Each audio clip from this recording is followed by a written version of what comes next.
奇怪的杂音还伴随着敲打键盘的声音。这通电话是外送员和客人联系时听到的，没法成功通电话，还遇到怪声，甚至还有人说听到咳嗽声，让外送员质疑，难道是因为中介转接出现杂讯，引来客人抱怨？类似状况也不止一次，对外送员来说，还有更多情况也是有苦难言。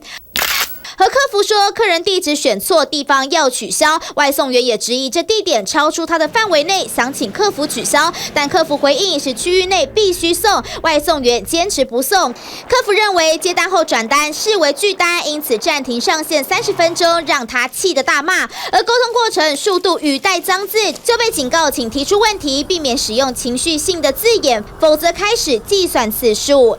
我不知道他骂啥，他只骂一句脏话而已，就被停了3天了，还有人被停，也是骂脏话，就被停了1个月。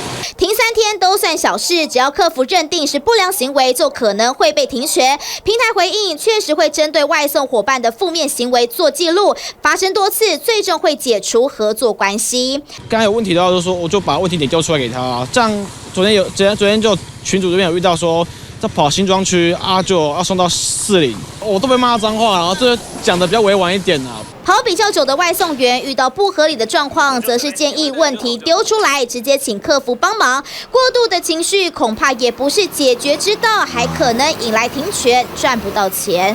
TVBS 新闻综合报道。网上看新闻，请下载 TVBS App 或直接按订阅 TVBS 新闻频道。